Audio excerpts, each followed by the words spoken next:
नमस्कार, आप देख रहे हैं उत्तराखंड का नंबर 1 लोकप्रिय डिजिटल न्यूज चैनल पहाड़ टीवी और मैं हूं आपके साथ स्मिता पटवाल। चलिए रुक करेंगे उत्तराखंड की तमाम बड़ी खबरों का, लेकिन उससे पहले एक नजर आज की हेडलाइंस पर।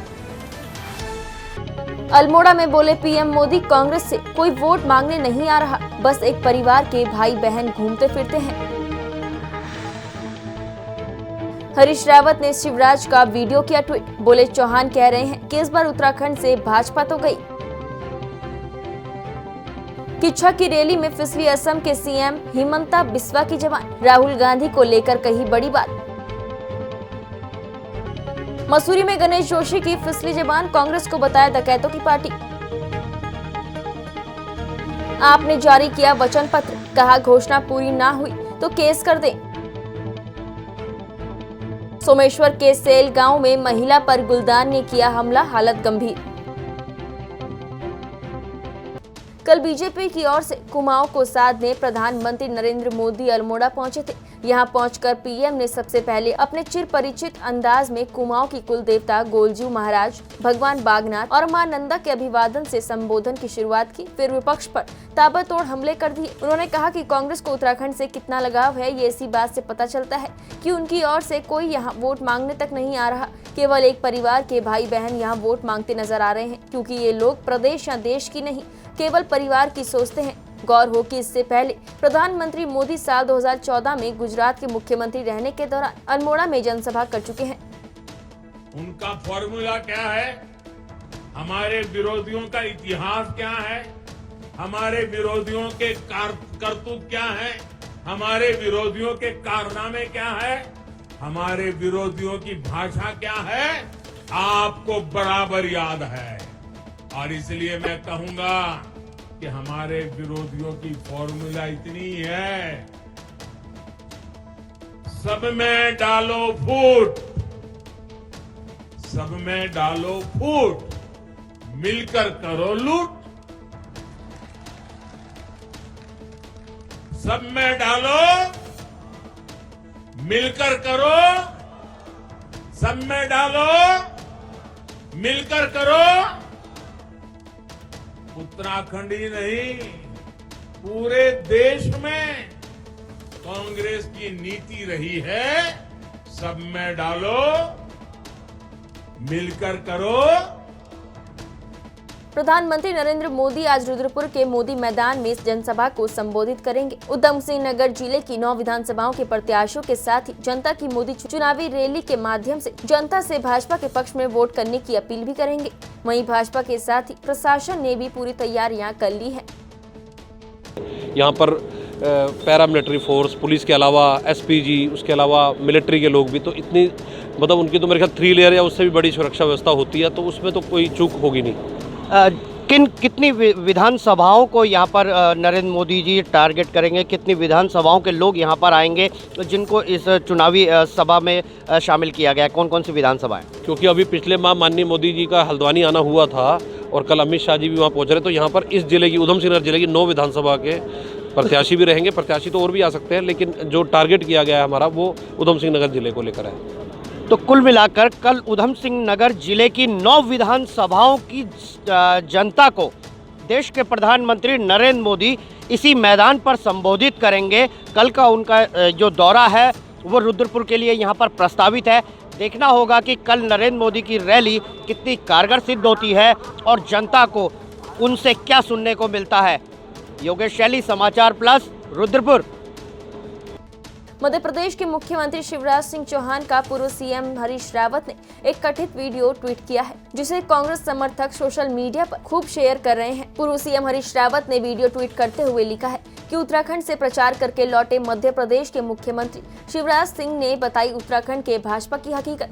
बोले उत्तराखंड से भाजपा तो गई। आपको बता दें कि मध्य प्रदेश के मुख्यमंत्री शिवराज सिंह चौहान के वायरल वीडियो के बाद कांग्रेस बीजेपी को घेर रही है। वहीं कांग्रेस शिवराज के कथन को बीजेपी की कमजोर स्थिति बता रही है। वायरल वीडियो में शिवराज एक शख्स से बात करते नजर आ रहे हैं। इस दौरान वह शख्स शिवराज सिंह से उत्तराखंड में भाजपा की स्थिति के बारे में सवाल करता है, जिसके जवाब में शिवराज कहते हैं, मुझे तो लगता है यूपी में कोई संदेह नहीं है, उत्तराखंड में भी बीजेपी है, लेकिन थोड़ा मुकाबला है। इस दौरान वीडियो बना रहे शख्स से भी वीडियो नहीं बनाने की बात सुनाई दे रही है। आप उत्तराखंड से बताओ क्या मुझे तो लगता है इसमें कोई संदेह नहीं है, उत्तराखंड में भी बीजेपी थोड़ा मुकाबला है।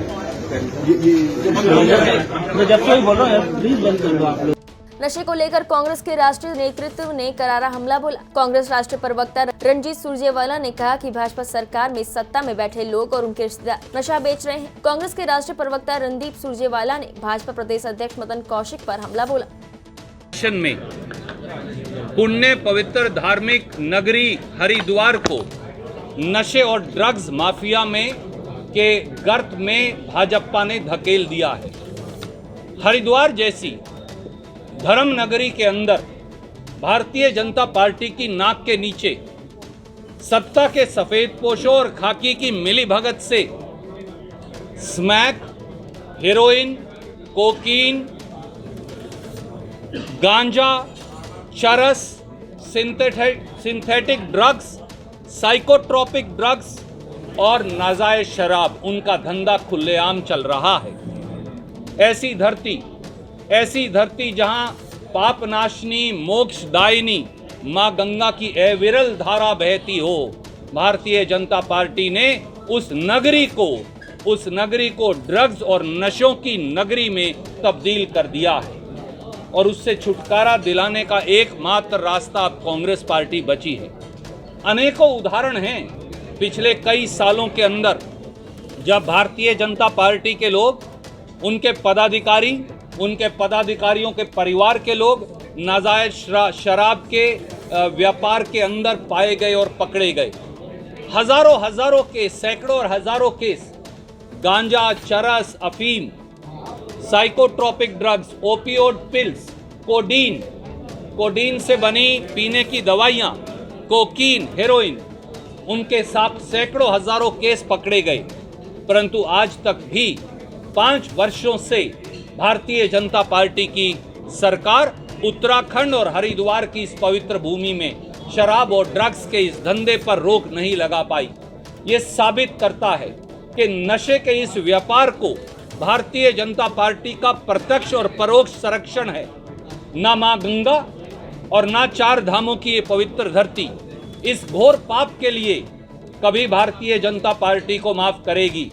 भाजपा के नेता पाप और श्राप के भागी बन चुके हैं और धर्म और संस्कृति की इस धरती में वोट की चोट से उनको सजा मिलने वाली है। कोई प्रश्न अब आप पूछना चाहें? कांग्रेस राष्ट्रीय प्रवक्ता रणजीत सुरजेवाला ने रुद्रपुर सहित जनपद उधम सिंह नगर की सभी विधानसभाओं में कांग्रेस के प्रत्याशियों के पक्ष में मतदान करने की अपील की। साथ ही सुरजेवाला ने पत्रकार वार्ता कर भाजपा की केंद्र और प्रदेश सरकार पर जमकर निशाना साधते हुए कहा कि भाजपा सरकार में जनता की जेबों में सरकार ने खुली डकैती डाली है। महंगाई की मार से जनता पूरी तरह त्रस्त है, लेकिन सरकार दमनकारी नीतियों से जनता के हितों को छोड़ कुछ पूंजीपति घरानों को ही लाभ देने का काम कर रही है। सुरजेवाला ने कहा कि किसानों के साथ सरकार ने जिस तरह का दामन किया है उसे किसान नहीं भूले हैं, जिसका जवाब किसान चुनावों में देंगे। ने छापा, Modi ji 1 lakh crore agriculture infrastructure fund देंगे। आज उसकी पोल खोलता हूं। उस 1 लाख करोड़ में से मोदी जी ने दिया 2000 करोड़, 98,000 करोड़ खा गए। आज तक उस 1 लाख करोड़ के एग्रीकल्चर इन्वेस्टमेंट इंफ्रास्ट्रक्चर फंड में से 2071 करोड़ जारी किए। ये वही पैकेज हैं जो बिहार में और जम्मू कश्मीर में देकर आए थे, लाखों करोड़ के। 1 लाख करोड़ से 2071 करोड़ दिए हैं आज तक। और शायद इसी कारण से संसद के पटल पर इसी सत्र में उन्होंने बताया कि 2014 से 2020 के बीच में 78,703 किसान शहीद हो गए। ये वो सरकार है जो ओवैसी की सिक्योरिटी पर तो डिबेट करवाती है संसद में, पर 700 किसानों की शहादत पर नहीं। सच्चाई यही है और इसीलिए वोट की चोट से मोदी और धामी सरकार को जवाब देने का समय आ गया है। किसान भाजपा की हार में ही किसान और खेत मजदूर की जीत है। कोई सवाल आप पूछना चाहें तो स्वागत। बीजेपी के वरिष्ठ नेता और असम के मुख्यमंत्री हिमंता बिस्वा शर्मा कल 11 फरवरी को उत्तराखंड विधानसभा चुनाव में बीजेपी प्रत्याशियों के लिए चुनाव प्रचार करने उधम सिंह नगर पहुंचे। यहां उन्होंने किच्छा विधानसभा सीट से बीजेपी प्रत्याशी राजेश शुक्ला के लिए चुनाव प्रचार किया। इस दौरान उन्होंने कांग्रेस और राहुल गांधी पर भी जमकर निशाना साधा। असम के मुख्यमंत्री हिमंता बिस्वा शर्मा ने राहुल गांधी पर टिप्पणी करते हुए कहा कि वह देश की सेना पर विश्वास नहीं करते हैं, तभी बार बार जवानों द्वारा किए गए कामों को लेकर सबूत मांगते हैं। क्या कभी राहुल गांधी से किसी ने उनके पिता को लेकर सबूत मांगे हैं? किच्छा के इंदिरा गांधी मैदान में उन्होंने जनसभा को भी संबोधित किया। इस दौरान उनके साथ गायक कन्हैया मित्तल और गजेंद्र वर्मा भी मौजूद रहे। अपने संबोधन में उन्होंने कांग्रेस पर जमकर हमला बोला। उन्होंने कहा कि कांग्रेस तुष्टीकरण की राजनीति करती है। कांग्रेस देश के जवानों से पाकिस्तान में सर्जिकल स्ट्राइक के सबूत मांगती है। पहले सीडीएस बिपिन रावत के खिलाफ भी अनाप शनाप प्रचार करते थे। आपको बता दें कि उत्तराखंड में 14 फरवरी को मतदान होना है, जिसका परिणाम 10 मार्च को आएगा। आज आप ये लोग का मेंटेलिटी देखो, ये लोगों का मेंटेलिटी देखो। जनरल बिपिन रावत था हमारा उत्तराखंड की गौरव था, देश का गौरव था। उनका नेतृत्व में भारत ने पाकिस्तान में सर्जिकल स्ट्राइक किया। राहुल गांधी क्या बोला? भाई प्रूफ दो, प्रमाण दो। अरे भाई, आप कौन सा पिता का बेटा है? कभी हमने प्रूफ मांगा हो क्या? हमने कोई प्रूफ मांगा हो क्या? अरे मेरा सैनिक बल से, मेरा आर्मी से आपका प्रूफ मानने का आपको क्या अधिकार है? मेरा अगर आर्मी बोल दिया कि हमने पाकिस्तान में बम फूटाया तो फूटाया, उसमें क्या डिस्प्यूट है?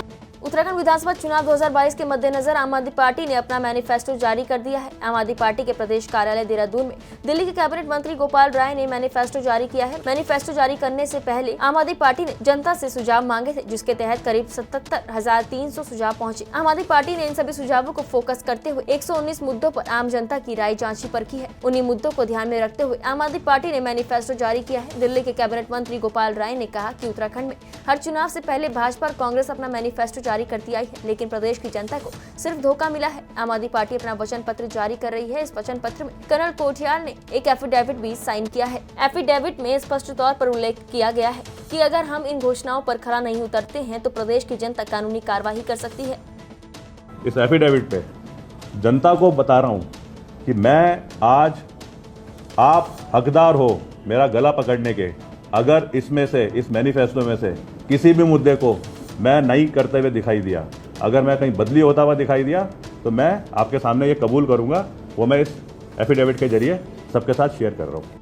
रुद्रपुर विधानसभा सीट पर चल रही चुनावी घमासान काफी दिलचस्प होती जा रही है, जहां भाजपा में टिकट को लेकर उठापटक के बाद सिटिंग विधायक का टिकट काटकर नया चेहरा सामने किया गया। वहीं विधायक के बागी होने पर चुनावी मैदान में वोटों का समीकरण पूरी तरह से बिगड़ गया है।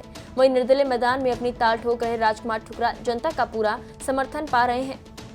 मोदी जी से बैर नहीं और बेईमानों की खैर नहीं। अब अगर बात करें, जब जो टिकट कटने का जो सिलसिला शुरू हुआ, आपके साथ कहीं ना कहीं पार्टी में कुठाराघात आपके साथ हुआ है, उसकी अगर बात करें तो उसको लेकर के भी कई चीज़ें आपने कही कि खुलासे करूंगा। आखिर वो कब होंगे खुलासे?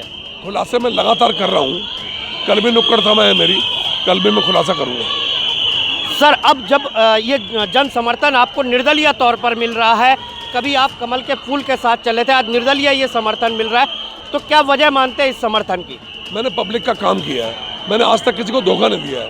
मैंने किसी भी व्यक्ति से अगर पैसा लिया हो, 2 नंबर की कमाई की हो, तो मुझे मौत आनी चाहिए। मैं बिल्कुल ईमानदारी के साथ जनता की सेवा की है। आज मेरी ईमानदारी, जो मैंने पैसा नहीं कमाया, ये लोग जुड़ रहे हैं मेरे साथ। अगर मैंने इनसे पैसा लिया होता, सब मेरे को दुत्कारते। आज मैं संकट में हूँ। एक दिन रुद्रपुर में संकट आया था 2 अक्टूबर 2011 को, मैं शहर के साथ खड़ा हुआ था। आज मेरे पर संकट आया है, हजारों लोग मेरे साथ खड़े हैं। ये थे रुद्रपुर के विधायक, भाजपा से कभी विधायक रहे हैं राजकुमार ठुकराल, जो अब निर्दलीय तौर पर चुनावी मैदान में जरूर बने हुए हैं, लेकिन इस बार भी कहीं ना कहीं उनके चुनावी मैदान में उतरने के बाद समीकरण पूरी तरीके से बदल गए हैं। अपार जन समर्थन आप देख सकते हैं कि उनको मिल रहा है। हमारे पीछे ये जो भीड़ है, निर्दलीय प्रत्याशी राजकुमार ठुकराल की ये भीड़ है जो उनको अपार समर्थन देने के लिए यहाँ पर उमड़ी हुई है। तो लिहाजा इससे अंदाजा लगाया जा सकता है कि किस तरीके से भाजपा और कांग्रेस के खेमे में खलबली मचा रखी है राजकुमार ठुकराल ने। योगेश शैली, समाचार प्लस, रुद्रपुर। विधानसभा चुनाव के अंतिम दिनों में सभी राजनीतिक दलों ने चुनाव प्रचार में ताकत झोंक दी है। विधानसभा चुनाव के लिए उत्तराखंड में अब सिर्फ कम समय बचा है। ऐसे में सभी प्रत्याशियों ने अपने अपने प्रचार को तेज कर दिया है। सभी प्रत्याशी डोर टू डोर जनसंपर्क और जनसभाएं कर वोट की अपील कर रहे हैं। कल यूकेडी प्रत्याशी शिव प्रसाद सेमवाल और निर्दलीय प्रत्याशी जितेंद्र नेगी ने भानेवाला क्षेत्र में जनसंपर्क और नुक्कड़ सभा की। निर्दलीय प्रत्याशी जितेंद्र नेगी और यूकेडी प्रत्याशी शिव प्रसाद सेमवाल ने राज्य और डोईवाला क्षेत्र के विकास के लिए वोट देने की अपील की। डोईवाला विधानसभा की जनता का मैं हृदय से आभारी हूं, जो मुझे अपार समर्थन दे रही है, अपार आशीर्वाद दे रही है। इस समय जो है भारतीय जनता पार्टी और कांग्रेस दोनों पार्टी के प्रत्याशियों को, दोनों दलों को डोईवाला विधानसभा की जनता ने नकार दिया है। जनता बदलाव चाहती है, क्योंकि जनता ने भारतीय जनता पार्टी की सरकार भी देखी है और पिछली कांग्रेस की सरकार भी देखी। जनता चाहती है कि वो व्यक्ति हमारा विधायक हो जो हमारे बीच का, हमारे सुख दुख का सहभागी हो। इसलिए डोईवाला विधानसभा की जनता मुझे भरपूर आशीर्वाद दे रही है और मैं हृदय की गहराइयों से जनता का आभार व्यक्त करता हूं। डोईवाला विधानसभा की जनता ने बदलाव की बयार लाने के लिए ठानी है और बदलाव की ये जो मुहिम डोईवाला की जनता डोईवाला से शुरू करने जा रही है, ये 2027 में पूरे उत्तराखंड को अपने आगोश में ले लेगी और पूरे उत्तराखंड में 2027 में उत्तराखंड क्रांति दल की प्रचंड बहुमत की सरकार होगी। और तब हम इन दिल्ली वाले दलों से, इन 20 सालों से जो हमें छला गया है, इसका एक एक पाई पाई का हिसाब लेंगे।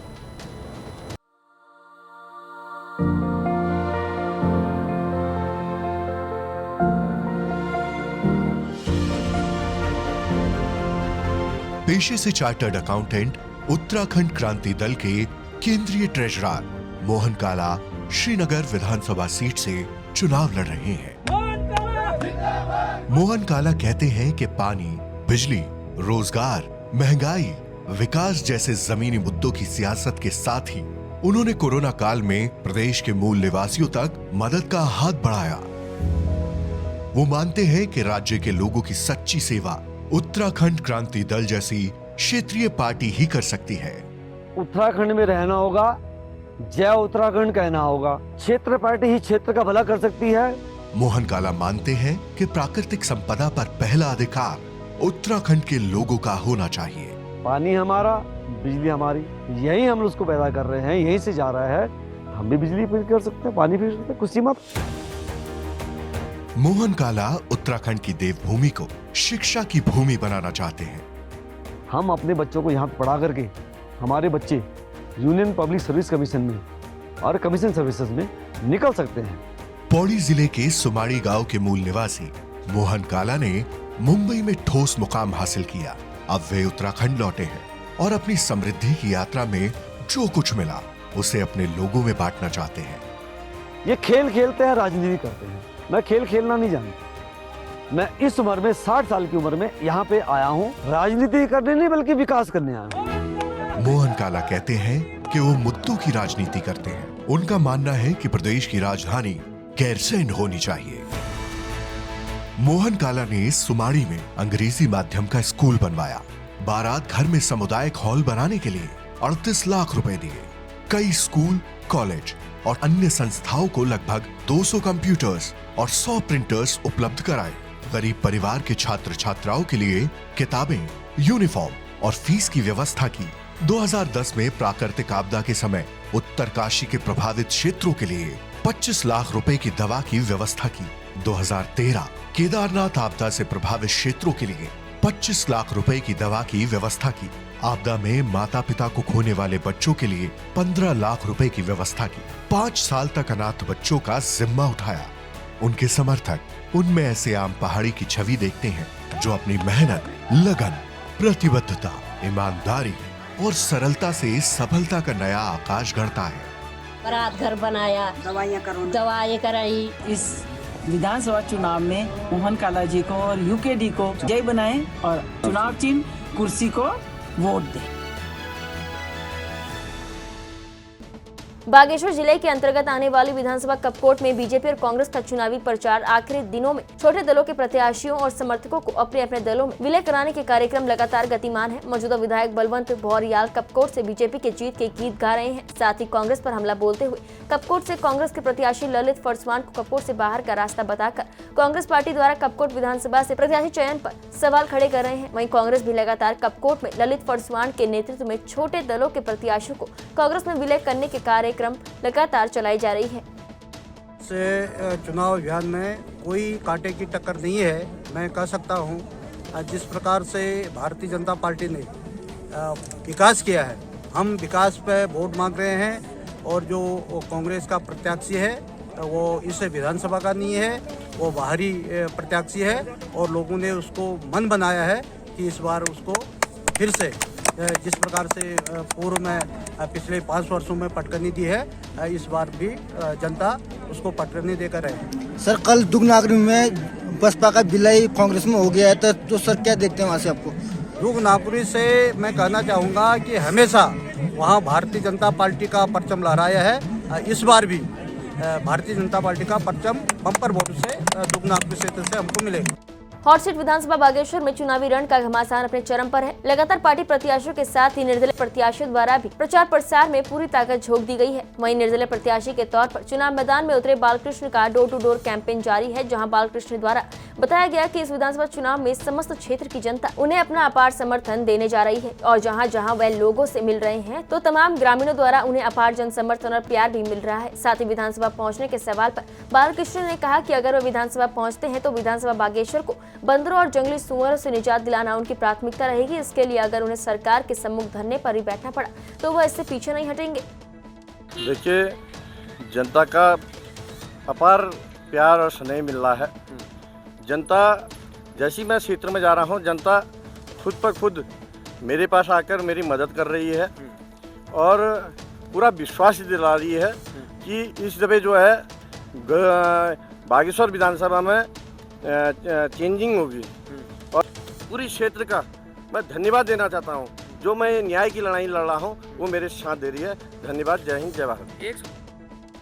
इंदिरा गांधी राष्ट्रीय मुक्त विश्वविद्यालय अपने विद्यार्थियों को घर बैठे ऑनलाइन शिक्षा सुविधाएं प्रदान कर रहा है। इग्नू क्षेत्रीय केंद्र ने राज्य में लॉकडाउन के कारण जूम के जरिए ऑनलाइन इंडक्शन मीटिंग का आयोजन किया। इग्नू के स्टडी सेंटर राजकीय स्नातकोत्तर महाविद्यालय उत्तरकाशी में इंडक्शन मीटिंग हुई, जिसमें रामचंद्र उनियाल राजकीय स्नातकोत्तर महाविद्यालय उत्तरकाशी के इग्नू अध्ययन केंद्र में BA, BSc, BCom और MA प्रथम वर्ष और डिप्लोमा और सर्टिफिकेट कोर्सों से प्रवेश लेने वाले नए प्रवेशार्थियों की ऑनलाइन इंडक्शन मीटिंग का आयोजन हुआ, जिसमें कुल 71 नए प्रवेशार्थियों ने भाग लिया।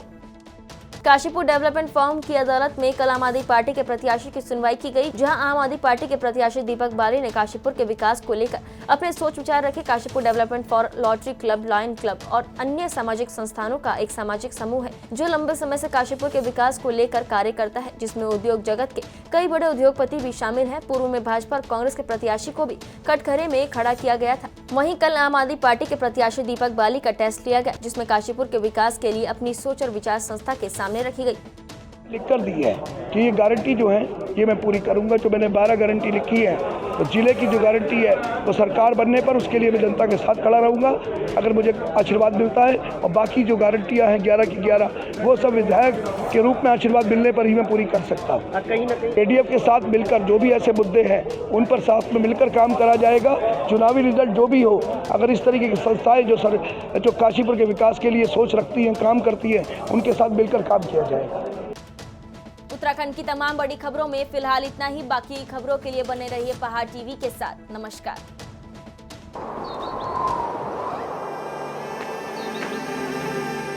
है बेखौफ उम्मीद का रंग।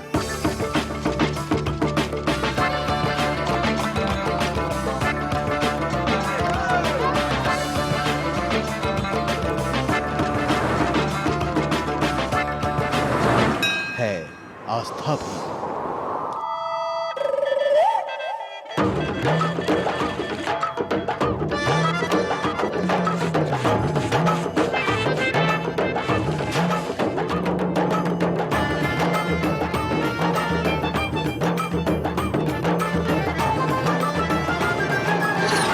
ये है मेरा उत्तराखंड।